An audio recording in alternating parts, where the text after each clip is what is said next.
কবি ইকবাল তার ফার্সি একটা কবিতার মধ্যে এই কথাগুলোকে কোট করেন। মুঝে কুফা ওয়ালো মুসাফির না সমঝো, मैं आया नहीं हो बुलाया गया हो। হে কুফাবাসী, আমারে তোমরা মুসাফির ভাবিও না, আমি এখানে মুসাফিরের বেশে আসি নাই। মুঝে কুফা ওয়ালো মুসাফির না সমঝো, আমারে তোমরা যদি মুসাফির ভাবো এটা ভুল হবে, এটা তোমরা ভেবো না। মে আয়া নেহি হো বুলায়া গয়া হো, আমি তো নিজ ইচ্ছায় এখানে আসিনি, আমাকে তো দাওয়াত করে আনা। কে মেহমা বানা কর সতায়া গয়া হো, কে মেহমা বানা কর सताया गया हो, मैं रुआ नहीं हो रुलाया गया हो। তোমাদের কেমন মেহমানদারি, আমার তো তোমরা দাওয়াত দিয়ে আনছো, খবর দিয়ে আনছো, আনার উপরে কেমন মেহমানদারি আমার সাথে তোমরা করতেছো।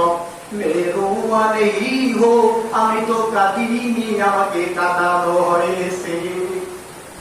खुदा जाने कैसे ये मेजबानी, खुदा जाने कैसे ये मेजबानी, 72 प्यासों का ये बंदे पानी। আল্লাহ রাব্বুল আলামিন ভালো জানে এটা তোমাদের কেমন মেহমানদারি। তোমরা নবীর আওলাদ 72 জন সহচরে পানি বন্ধ করে দিয়ে তাদেরকে পিপাসার্ত অবস্থায় রাখলা। আল্লাহ ভালো জানে এটা কেমন আচরণ, কেমন মেহমানদারি তোমরা করলা। মুকদ্দর মে হে হাউজে কাউসার কা পীনা, মুকদ্দর মে হে कौसर का पीना, मैं प्यासा नहीं हो पिलाया गया हो। ও কুফাবাসী, ও বাইতুল্লাহ ইবনে জিয়াদের বাহিনী, তোমরা ভালো করে শুনে রাখো, আমরা তো হাউজে কাউসারের পানি পান করার জন্য প্রস্তুত ছিলাম। তোমরা যদিও আমাদেরকে নদীর পানি বন্ধ করে দিয়ে পিপাসার্ত অবস্থায় রেখেছ, আমার সন্তানের বুক ছিঁড়ে বৃত্তি বের করে দিয়েছো তোমরা। তোমরা মনে রাখো, মে প্যাসা নেহি হো পিলায়া গয়া হো, আসলে আমরা পিপাসার্ত না, আমাদেরকে আল্লাহ হাউজে কাউসারের পানি পান করাইয়া দিছে।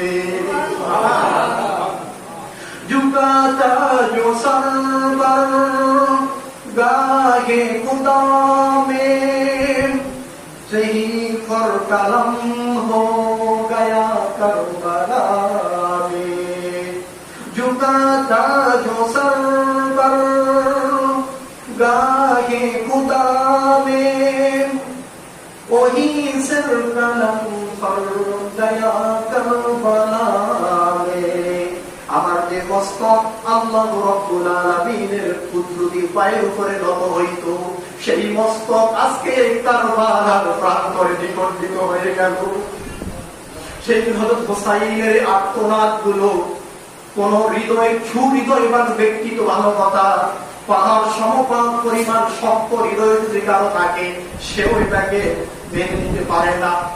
হুসাইন সেদিন কাকুতি মিনতি করে বলছিল, যেই কপাল যেই মাথা আমি আল্লাহর দরবারে ঠেকাইয়া দিতাম, আজ সেই মাথাটাই আমার কারবালার প্রান্তরে নিকন্দিত হয়ে গেল।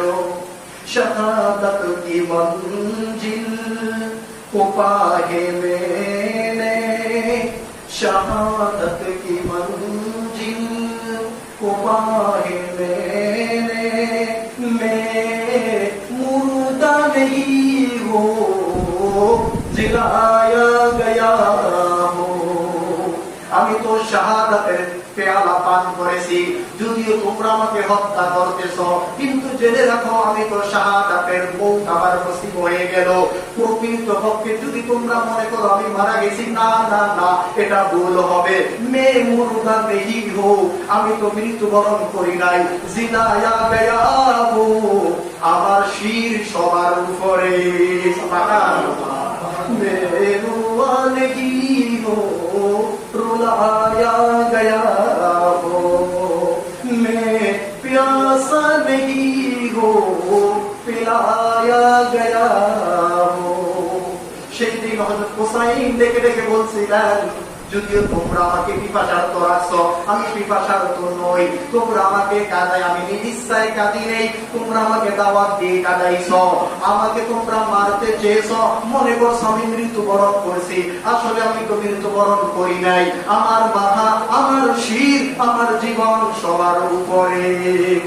আল্লাহ রাব্বুল আলামিন কোরআনুল কারীমের মধ্যে হুসাইন রাদিয়াল্লাহু তাআলা নূর জীবনের সাথে মিলে যায়। আল্লাহ সূরাতুল বাকারা 2 নাম্বার পারা 2 নাম্বার পৃষ্ঠা নাম্বার লাইনের মধ্যে আল্লাহ বলেন, ওয়ালা তাকুনু লিমান ইউকতালু ফি সাবিলিল্লাহি আমওয়াত বাল আহয়াউ ওয়ালাকিন লা তাশউরুন।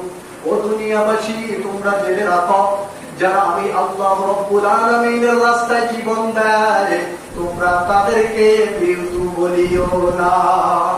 বাল আহয়া, বরং তারা হলো জীবিত। ওয়ালাকিন লা তাশউরুন, যদিও তোমরা বুঝার মতো সে ক্ষমতা রাখো না। আল্লাহ রাব্বুল আলামিন হযরত হুসাইন রাদিয়াল্লাহু তাআলা আনহু জীবনী থেকে যে পরীক্ষাটা নিলেন, আল্লাহ কোরআনেও বলেন, ওয়ালা নাবলুওয়ান্নাকুম বিশাইইন মিনাল খাউফি ওয়াল জু'i ওয়া নাকসিন মিনাল আমওয়াল ওয়াল আনফুসি ওয়াস সামারাত। আল্লাহ বলেন, ওয়ালা নাবলুওয়ান্নাকুম বিশাইইন, তোমরা কি মনে করছো আমি তোমাদেরকে পরীক্ষা ছাড়া এমনিতেই ছেড়ে দেব? খাউফি মিনাল জু', তোমাদের জীবনে পরীক্ষা আসবে। 1 নাম্বার পরীক্ষা হলো ভয়। খাউফু মিনাল জু'i ওয়া নাকসিন মিনাল আমওয়াল, 2 নাম্বার পরীক্ষা হলো তোমাদের সন্তানাদিগুলো ক্ষতি হয়ে যাবে, মারা যাবে। 3 নাম্বার পরীক্ষা হলো তোমাদের অর্থ সম্পদগুলো নষ্ট হয়ে যাবে। ওয়া নাকসিন মিনাল আমওয়াল ওয়া আনফুসি ওয়াস সামারাত, তোমাদের শস্যগুলো নষ্ট হবে, তোমাদের মালের ক্ষতি হবে, তোমাদের সন্তানগুলো ক্ষতি হয়ে যাবে, তোমরা ভয়ের মধ্যে পতিত হইবা। ইমাম হুসাইন রাদিয়াল্লাহু তাআলা আনহু কারবালার প্রান্তরে সেই ভয়ের মুখোমুখি হয়েছিলেন। ইমাম হুসাইনের জীবনী থেকে তার পরিবারগুলো তার চোখের সামনে বিদায় নিয়ে গেল। তার সকল মালামাল সেখানে গনিমতের লুট হিসেবে আত্মসাৎ হয়ে গেল। আল্লাহ বলেন, যে মানুষগুলোর কাছ থেকে আমি এইরকম পরীক্ষা নেই, অবাশশিরিস সাবিরিন, রাসূল আপনি জানাইয়া দেন ওই সমস্ত মানুষদেরকে আপনি সুসংবাদ